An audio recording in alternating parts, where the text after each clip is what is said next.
Hey everybody, welcome back to the channel. Today I'm going to be doing a video on how I got accepted into a research-based STEM PhD, okay, among hundreds of other applicants. Like the video and let's get right into it. So probably one of the first things that I need to talk about before you even consider doing a PhD is what kind of funding is available, okay? And now this is probably the number one thing that people don't realize about PhD, okay? Now, from my perspective, there are at least two methods of being funded, okay? Now, there was a studentship or a self-funded PhD. Myself, I went for a studentship PhD, which means that my fees were paid for me, as well as a PhD stipend that's paid out monthly. It's around 15 or 16,000 pounds a year, depending on the field that you apply for.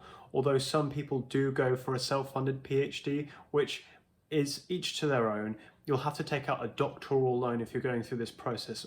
Although generally, if you can, I would say stick to a studentship PhD because you are being paid to study, therefore you are not taking out that loan that you might do with a self-funded PhD, a doctoral loan, okay?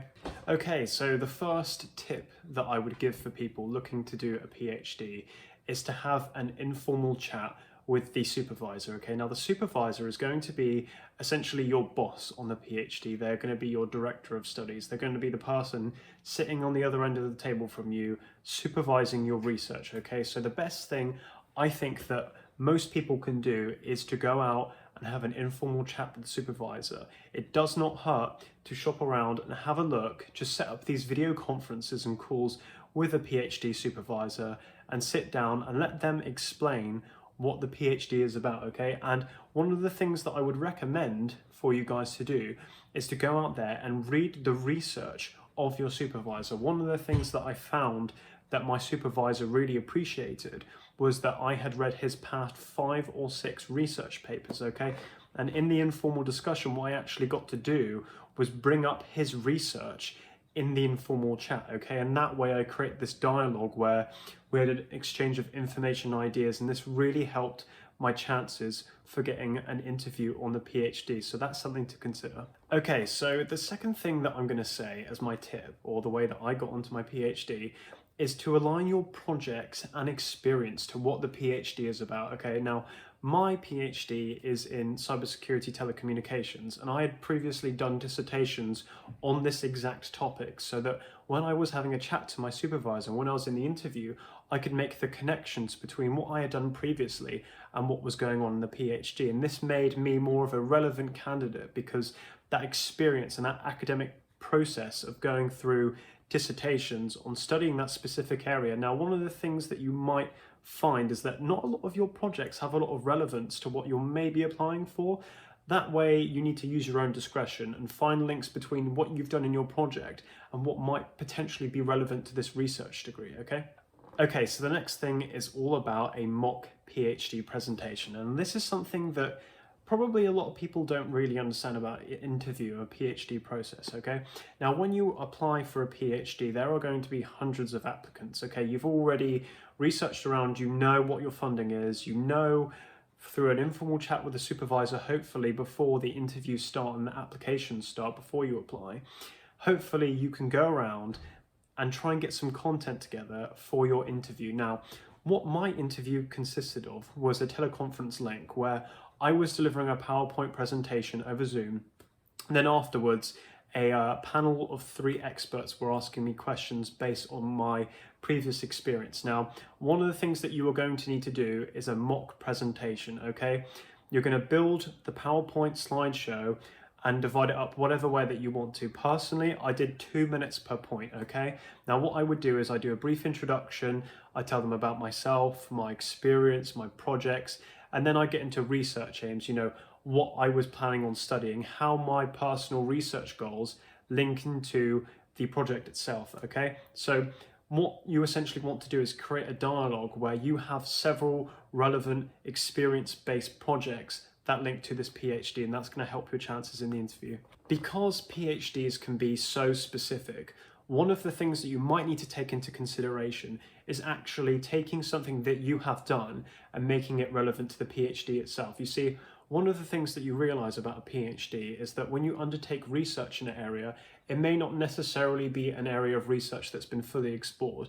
There may be papers and a sort of academic base that consists around it, but what you're essentially doing as a PhD or a researcher or any PhD is contributing to that field. So what you're going to need to do is take experience, and like I just said previously, you're going to need to take things that you have done, you're going to try and adapt them and make them more relevant and workable towards the interview itself. If you've done something in, let's say for example, computer programming, and you're applying for a cybersecurity PhD, one of the things that you might want to do is try and take any aspects of that topic and try and bring in relevant factors, what you did that you might find useful towards that PhD. It's building those links between things that are kind of relevant, but we're sort of building more relevancy based on what we're applying for, okay? One of my best tips is to show interest, okay? PhD supervisors want to take on candidates that are self-motivated, okay? If you can show that you have gone out of your own way to pursue the research aims of this project, okay? You've familiarized yourself with research, you've got relevant experience, and you've made your experience relevant to that role, okay? You want to show how you are adding to their research, okay? You want to see some of the ways that your research could intervene with some of the research goals of the university. You could say, you know, I've been working on, say, developing a machine learning algorithm, and they could say, well, this part of this project is building machine learning algorithm, and then you could try and say, well, I would like to align my research interests with what I've done previously to your current field of what this publication, what this PhD is all about. One of the things that I would suggest to a PhD candidate or a PhD applicant is knowing the pathway of where you're going, okay? Now, one of the things that you may not realize is that a PhD is more of a marathon than a sprint, which means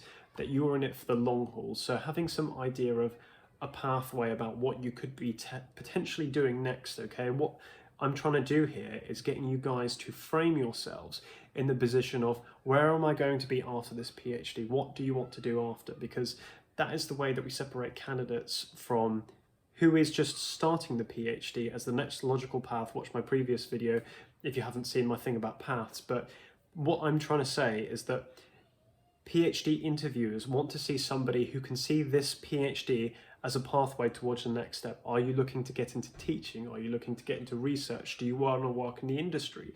These are questions that you need to figure out, ask yourself, and you don't have to know everything, but have some kind of rough idea of the pathway of where you're going to go and where this PhD research is going to lead you ultimately. And finally, I'm just going to end this with, don't be discouraged if you don't get onto a PhD the first time. I can personally tell you that I've applied for quite a few PhDs in my day, and one of the things that I struggled with was looking at these PhDs that seemed brilliant, they had great funding, they aligned with my research areas, and I would prepare for them, but I wouldn't get past the applicant stage, okay? Until I started making some of the changes that you see in this video, okay? I started to go into the research of the supervisor on board, and one of the things that you'll need to know is that your PhD largely revolves around the supervisor, okay? Getting to know them as a person. Where have they gone? What research have they done? Where are they pursuing? Where are they going? What is their pathway, okay? Because the more that you try to understand that and align it to your own personal research goals that you can propose in the interview, that's going to give you a much better chance of getting through from somebody that's just throwing darts at a board and sending out a bunch of applications. The more that you can personalize your application towards one place, the better off you're going to be. I would also just like to mention that even if you attend a PhD interview, you are still gaining the experience of being interviewed by these people. You know, in my PhD interview, I gave my presentation. I was a little bit nervous, and there were some questions in there that I didn't really quite know how to answer, but what you build on, especially with doing these mock presentations, is building a foundation to improvise answers, okay? If you're asked specific technical questions, depending on the type of PhD that you're applying for, you may be able to improvise your answers, and this is something that can be really handy. It's having that ability to think on your feet, to improvise an answer to a question that you weren't necessarily expecting. One of the questions that I was asked in my PhD was taking an area of my current relevant work experience and making that applicable to one of the research goals. And I didn't exactly know how to answer this, so I kind of had to improvise, but it went well because I showed enthusiasm, I showed an ability to problem solve, and ultimately, at the end of the day, a PhD is going to be a series of solving unknown problems, okay? And the better that you can show the aptitude for that, the better chances that you're going to have at getting that PhD and getting accepted. So thank you guys for watching. Just a quick one today, how I got accepted onto my PhD. I was super excited. Thank you for watching. Make sure you hit that like button. Subscribe to the channel for more. I'm going to be out with new videos for you guys soon, and I will see you in the next one.